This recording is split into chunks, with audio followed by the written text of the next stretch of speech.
So the existence and the knowledge of God. There are at least three possible sources of knowledge about God, how we get to know about God. Think of it as potential sources. Number one is what we call human reason and intuition. This refers to how you and I as human beings are created, our makeup, what the things we dream about, the things we assume concerning God, the things that we have been, for example, been holding to, which is required in the other assignment, that did not come from your study of the scripture, but somehow innately it's there. And so, at least as human beings, each one of us, even before we were saved, you still used to have those debates in your mind about decisions, about actions, and you want to do something, and then suddenly your thoughts are divided. It's like you're hearing two voices. One part nudging you, it's okay, do it. No one is seeing. And then another part is saying, but it's okay. It is not okay to do it. And now you're debating. And so somehow God, through our conscience and human reasoning, is guiding you, is helping you recognize right and wrong, true and false, good and bad, through human conscience, through intuition. And have you ever been in a situation you are probably wanting to do something or go somewhere or make a decision, and then you keep having this strong feeling, no, don't do it, no, don't go, or please call this person, and then you call, and then you actually find there's reason why you needed to call. They were in a dire need, and your call is what saved their life. It's not just accident. It's God's way of revealing himself. So every human being has that in them, conscience and intuition, reasoning. The second potential source of knowledge is tradition and experience. Now, what we are saying here, we are referring to things that other people have said, things that other people have experienced, their sayings, their experience, their own life that led to a conclusion about God in the past. Whether you're thinking of it from the church statement of faith, what we call creed, the different confessions, the traditions, the belief. It's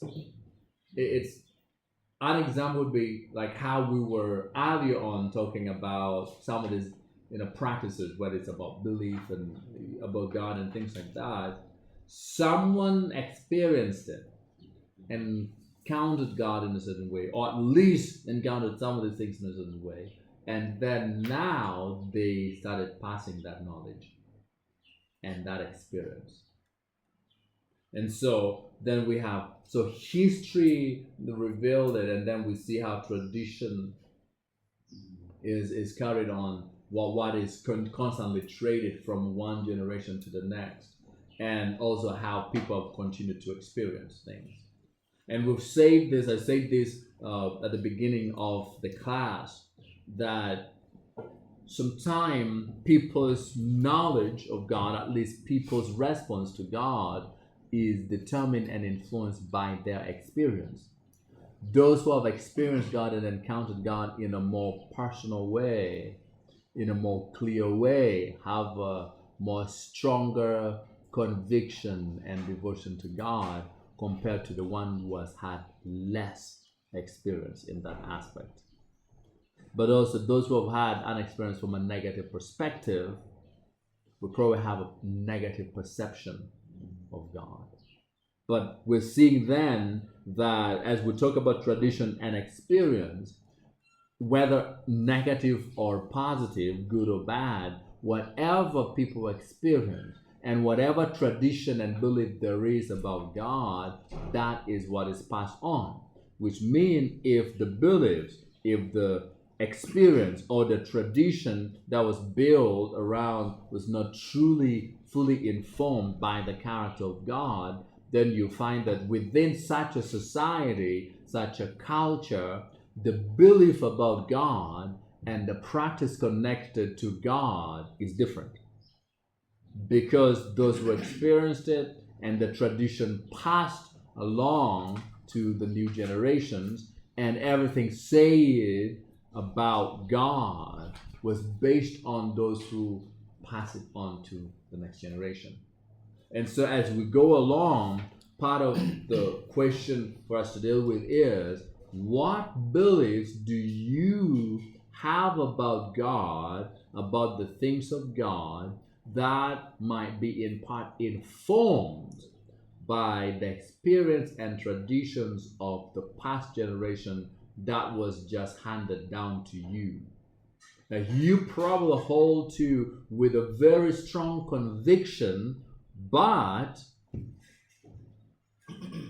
you cannot actually find it here, but you somehow believe it to be true because you've always known it to be that way, because that is what was passed down to you, right?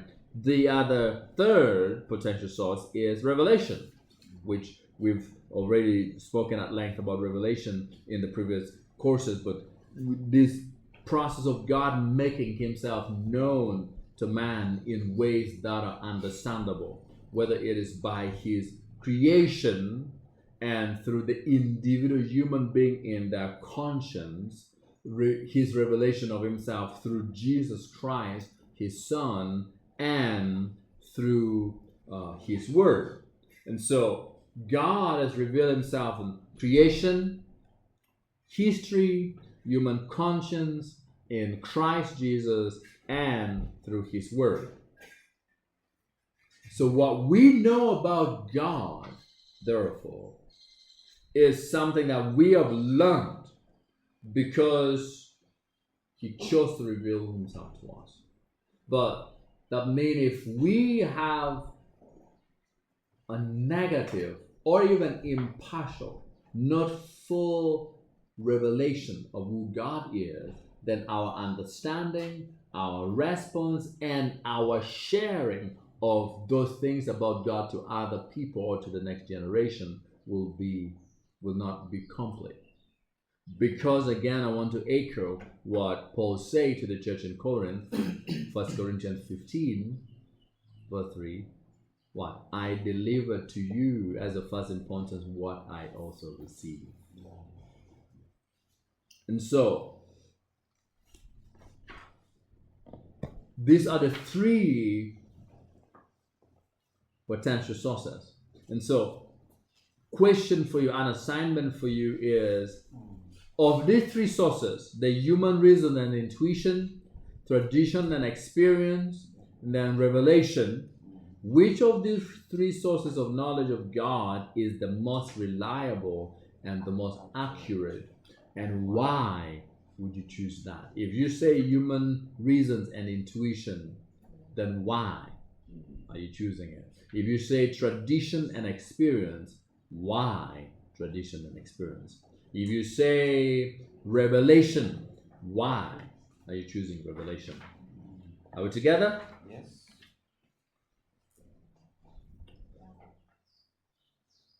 So, as we delve deeper into this, we're going to ask this question to help us. Is it really possible for us as human beings who are finite, limited in our minds and system, to be able to know and experience a God who is unlimited in his character and nature? And we answer that and say yes. Yes, it is possible for us to know God because, number one, he chose to reveal himself to man. It's not man who went about seeking God and discovered some pathways to him. It's God who chose to reveal himself to us. Number two, we say yes because God made man in his own spiritual image. And with that, the image of God in man, which is the immaterial part, the spiritual part of man, has the ability to relate with God through the human mind, through the human will, through the human emotions and personalities. And so we can commune with Him. Number 3, we say yes because God communicated with man in language or languages that is understandable. So the Old Testament was written in part primarily in the Hebrew language because the original recipient were Hebrew readers.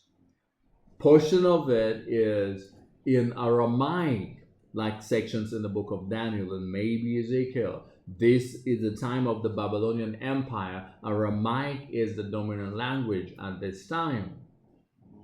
The New Testament is written in Greek, and thanks be to Alexander the Great and his 4 generals after him that saw to the establishment of the Hellenistic Empire, the Greek Empire, and the Hellenization of the empire that made sure that the Greek language was known and learned and spoken and the culture practiced across the known part of the world of the time for almost 200 years. So by the time of Christ, as Jesus is doing his ministry, as long as you could speak Greek, you'd be able to survive anywhere in the empire. As far here as not what we today call North Africa, and as far on the other extreme end in Europe, in Britannia, Gaul, Britain and France and all of those, and Asia Minor and the other northern part of Europe. And so the New Testament is then written in Greek because at the time this is the language everyone can read. And so God never communicated something to humans in languages that are intelligible, that could not be understood. Every time God either appeared, revealed himself, or sent a message through an angel or something, that message was delivered to the humans in the human language, using human vocabularies, because the goal is so that humanity could get to know and communicate with God. We also say, yes, man can know God because God desires man to seek him and find him. And all who seek him find him. We can know him because he's given us his Spirit. The Holy Spirit who indwells us is so that we might know God fully, and at least in a personal way, and might be able to understand him fully. And so again, we see that our study will continue to focus primarily on what God has revealed to us of himself through the special revelation and through his word. So we'll not focus on the other two so much. We'll not focus on the human reasons and intuition and tradition and experience. We want to focus more on Christ and the revelation of himself through the word, the written word and the living word, because we can study, we can talk about it, we can learn from it. Are we still okay? And so there are at least a few arguments about the existence of God, and here we'll talk about the cosmos, Theos, and anthropos, and then we will and ontos, and then we'll end our class for the day. So remember we say we're going to talk about the naturalistic arguments for God, and then the biblical argument for God. So these 4 arguments are all from the naturalistic arguments for the existence of God that atheists at least provide. Now,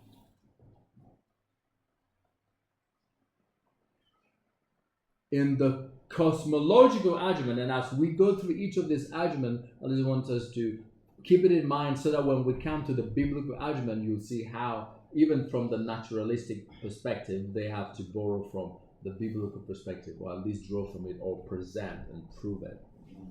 Cosmological, from the Greek word cosmos, which means world or universe. The existence, the argument says the universe and its existence is undeniable. We cannot deny that the universe exists. We see it, we are living in it. And now, therefore, if the universe exists the way we see it, that means there must have been a substantial, powerful being, or at least a force, if you want to not use the word being, to cause it. This universe that exists can only be here if there's a power that causes it to be. You may not want to call it God. You may give it a different name, whatever, but it means the argument from the cosmological perspective is that the existence of the universe, of the created order, and what we see is evidence that there was a creator, that at least there was a source and a force powerful enough to be able to create, or at least to be able to cause into existence what we see, whether you want to use the word create or not. And so, every result of everything must have a sufficient cause. As we argue for the existence of God from the cosmological perspective, let's look at the A, B, C of the arguments. It's and this time it is not asset-based community development, okay? So now this is philosophical perspective. Sonny, did you say you did philosophy? Or no, someone, or it was Eddie who said he did philosophy. Syllogism, justified true belief. Okay. So option A, something exists, right? We see that the world exists. And B gives us another aspect of reality. Nothing can not produce something. We cannot have something coming out of nothing. That means there must be something for something else to come to be. Which means that something or someone must have caused it. So if we have something, and that's the world, the universe as we know it, and we know that nothing can create something, and yet the world exists and we cannot deny because we see it, then at least it's safe to then argue that the fact that there is something must at least tell us there was someone or something that caused it. That something existed before what we see, the created order, and that something, or as believers would say, someone caused it to happen. Because we cannot have all of this coming out of nothing. So, that means the universe is either self-caused, meaning the universe caused its own existence, so suddenly at the beginning there was nothing, and somehow suddenly the universe existed, causing itself, which would mean whatever caused the universe to exist would have had to exist before the universe. Which now, if you say, but there's nothing that existed before the universe, then what caused the universe? Because even if you argue from the atheistic Big Bang evolution theory of suggesting the presence of that atom that somehow busted and everything came into order and then evolution continued, then at least now you need to argue, where did that atom come from?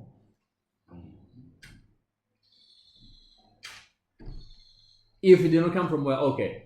If you then argue, no, it did not come from somewhere else, it was not created, it existed, then now you are then attributing that everything that exists existed because of the atom, which, even though you deny and say God does not exist, God did not create, you have still attributed the existence of the present universe to that particular atom.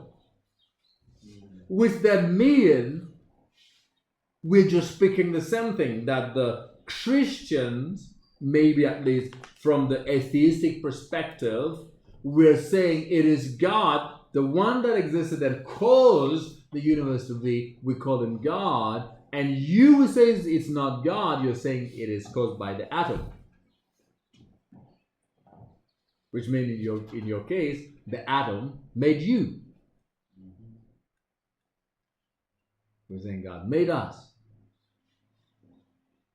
Okay, are we together? So either the universe is self-caused, which is impossible, or the universe is uncaused, was not caused at all, because then that also is not possible, because if it was not caused at all, then nothing should exist. If there's nothing that caused it, or then it was caused by another. Because nothing can come into something unless there is a being existing before that to be able to cause it. And for something to exist, someone else or something else needs to exist prior to that, before it to exist. And so these are some things that you will end up discussing when you were in a philosophy class, but especially in apologetic class, defending and trying to prove God and things like that. And so that means, since you cannot have an infinite regressive series of uncaused cause where you say, okay, well, this and then this caused this and this caused this and this caused this, that's okay. There must have been a first sufficient uncaused cause which started it all. There must be a being somewhere who started everything. Christians would call it God. Scientists would probably want to call it some being, an atom. Other people attribute it to alien species and whatever, but at least there's, irrespective of which angle, at least there's an acknowledgement that at least we can go back all the way to where the beginning happened and something caused it. The second argument is what we call theological. The word Thelios means design, order, and complexity of the universe, pointing to a rational, intelligent, purposeful creator who is the first cause of it all. And so the theological argument from the design and the order and the end result, the finished product, says the presence of something in its finished form demands that there is a designer. Yeah. So when you look at the design of the created universe, it's difficult. It takes, let me put it this way, I believe it takes more faith to believe that this universe and its order, look at the stars in its Milky Way galaxy, all of the planets, look at the solar system, look at the order of the trees and the beauty. It takes more faith to believe that all of these things came by accident and yet somehow organized itself perfectly. That the water bodies gathered perfectly for the dry ground to appear. That the stars in the sky and the different planets in the solar system organized itself perfectly, beautifully by accident. So the theological argument would say, since there is design and there's order, there must have been a designer. And they say, think of a watch. And now today, it seems there's a lot more digital watches and all of those. Everything is just in one chip. But think of having, like back then, those analog watches, where you open and you see all of those intricate cold chains and wheels and systems. Someone designed it. That beauty and functions and purpose and order was designed by something. But we also see that the designer is not in what is designed. Designer had to be outside of what was designed. And so this argument would present for the world to be as organized and beautiful and designed with order the way it is, there must have been someone, or at least must have been something, who was not in it, out of it, to be able to design it and put it in order and make it as beautiful as it exists. And so, irrespective of what you believe, you need faith. Those who don't believe it is God who created and designed the universe, they'll say, accident did it. Now, which is a bit more easier to believe? God, there's a supreme being, powerful enough to create the universe and design it in order and purpose, and he did it, that's why we have everything. Or there is no God, we were not meant to be, we are a result of an accident happened, and we evolve, and there's all of these orders as a result. Either way, you have to believe it. Which one? You guys. And usually people don't think it from that angle. It's like, well, no, it's you people. Wow, you have to prove what you believe, the burden of proof. But even those who don't believe in God. Anthropological. Anthropos is the Greek word. Remember, is that in biology? Anthropos. Anthropology. Yeah, but some like okay, for me, I Yeah. read it as a course unit. As a course unit at the university. Yes, anthropology, man, the study of man. Yeah. So that is a Greek word. Anthropos is a Greek word. So when you say anthropology, it's the study of man. And so the argument from the anthropological perspective says when you look at man, his personality, the mind, the will, and the emotions, and the fact that man is a moral being, the argument is, if man, of all the creation, man is the one with the moral being, is the one with the mind and the will and the emotion and the moral compass and the sense of right and wrong and true and false and things that could be justified, and say, now if in all the universe it is humanity that is that uniquely designed and gifted and created, that at least should point to an intelligent, personal, moral being to have created, to have designed man to function that way. So man cannot be a rational being, an emotional being with a will and a moral compass if there's no morality. If there is no supreme being who at least has given the standard of morals, right and wrong, true and false, and good and bad, and everyone is just a bunch of chemicals that came by accident or evolved from animals and whatever, and we were not supposed to be, then what do we base on in setting standards for what is right and wrong? By what standard and by whose standards?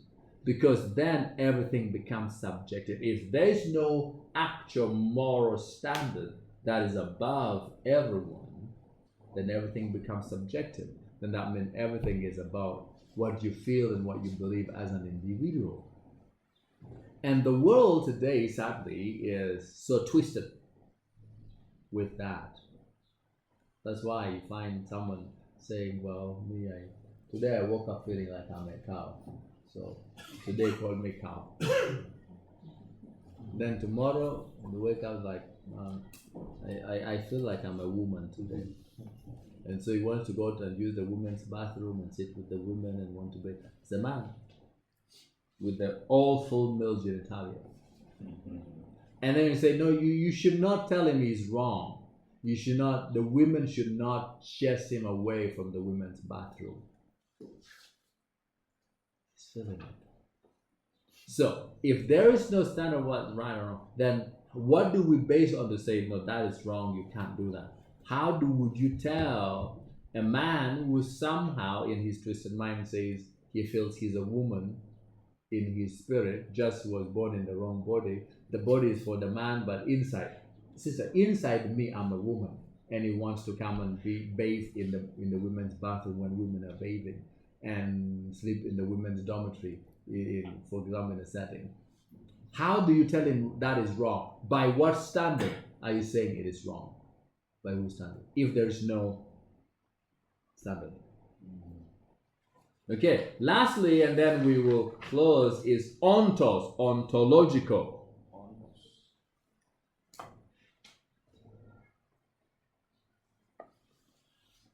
And so, every man has this idea in his mind of a perfect being. The end result, the perfect result. And so everything is created with an end in mind. There's a goal, there's a purpose, and so this idea of what is perfect, this idea of what, looking for the end result, that for man to have it, it must have not come from man, because the rest of creation don't have it. It must have not come by accident, because then how come the accident was so specific that only one species in creation, man, has that idea of a perfect mind, a perfect existence. We are all trying to create a perfect system. We all, every 5 years, goes into election because we're hoping we can have a perfect president or create a perfect system of governance. Now, if there's no perfect being who gave us such standard and ideas, then why are we bothering? How do we then define perfection if there's no standard of perfection? And so even though we see that the Bible really does not argue for the existence of God, we're seeing that it at least assumes the existence of God, and at least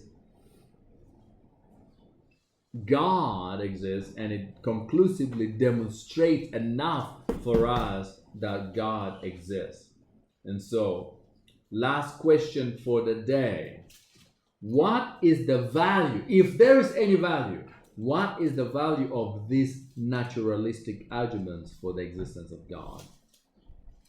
Is it valuable that we have this naturalistic evidence, whether it is the cosmological, the creation of the world, from theological design and complexity, anthropological, man's personality, mind's will, and as a moral being, ontological, the perfect final completion and existence, reflecting and pointing to a perfect God. If there is any value, which of this would you say is important? And then, which is the strongest out of these four? Which one would you say gives a more stronger? If you could just choose one out of the four and say, if I'm to choose just from the naturalistic perspective to argue about God, I would go for this one. Which one would it be, and why? Is it anthropological? Is it cosmological, theological, or ontos?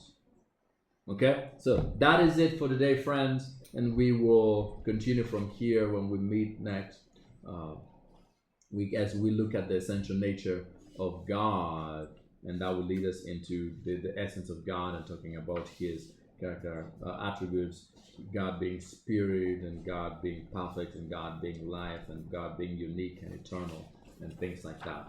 But for now, friends, that is our lesson for the day. Are we okay? Yeah, so is on